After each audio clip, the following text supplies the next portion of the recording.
بسم اللہ الرحمن الرحیم. ناظرین السلام علیکم. پروگرام ہے کشمیر میگزین. میں ہوں یاسر رحمان. آج کا کشمیر میگزین جو ہے یہ خصوصی پروگرام ہے, ایکسکلوزیو شو ہے جو ہم ڈیڈیکیٹ کر رہے ہیں پاک افواج کے نام. وہ افواج جن کی طرف کشمیری بڑے اعتماد کے ساتھ دیکھتے ہیں, ان کو بڑا یقین ہے اپنی افواج کے اوپر. جب وقت آیا ہے تو پاکستان کی افواج نے جس طرح رسپونڈ کیا ہے تو یقیناً اس بات کا ثبوت ہے کہ کشمیری جو ہیں وہ اکیلے نہیں ہیں. پاکستان کی 25 کروڑ عوام ان کے ساتھ ہے, پاکستان کی مسلح افواج ان کے ساتھ ہیں.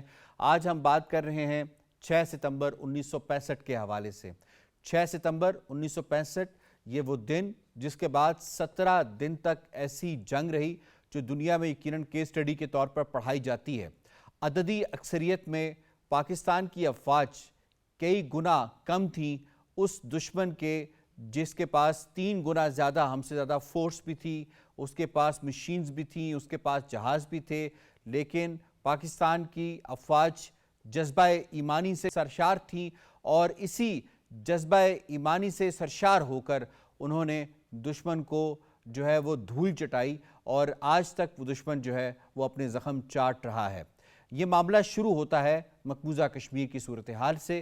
مقبوضہ کشمیر میں جو اس وقت سیز فائر لائن ہے اس کی خلاف ورزی کی انڈین افواج نے.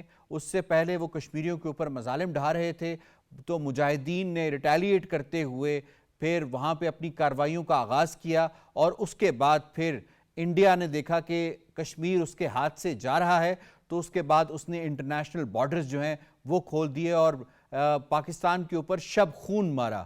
لیکن جو اس کا خواب تھا کہ وہ چائے جا کر جو ہے لاہور جم خانہ میں پئیں گے, وہ خواب چکنا چور ہوا. وہ خواب چکنا چور کیا میجر عزیز بھٹی شہید اور ان جیسے کئی لوگوں نے جنہوں نے اپنی جان افری کے حوالے کر دی. لیکن پاکستان کی آن کے اوپر پاکستان کے اوپر کسی قسم کا کوئی سوالیہ نشان پاکستان کی سیکیورٹی کے اوپر وہ پیدا نہیں ہونے دیا. چاہے وہ چونڈا کا محاذ ہو, چاہے وہ برکی کا محاذ ہو, چاہے وہ دیگر محاذ ہوں, پاکستان کی افواج دلیرانہ طریقے سے لڑی.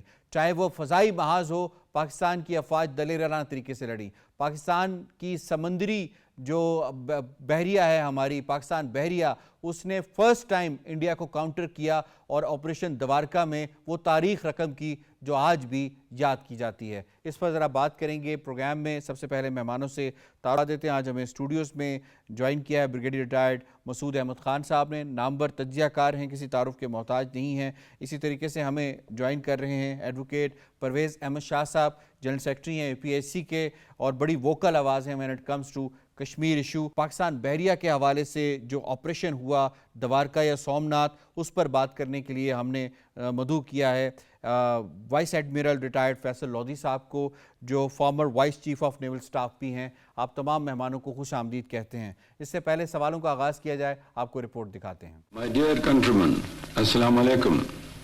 I am speaking to you tonight under the threat of war in Kashmir, which is being forced on us by India.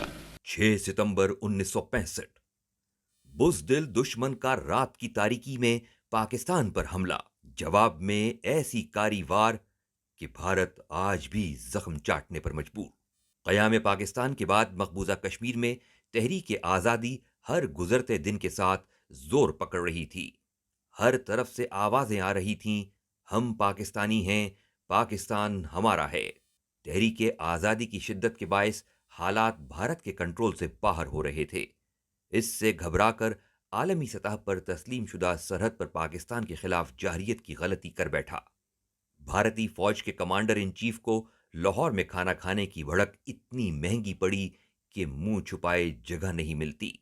ہماری بہادر جرری اور شہادت کے جذبے سے سرشار افواج نے ان کی یہ امید خاک میں ملا دی اور وہ BRB نہر بھی عبور نہ کر سکا.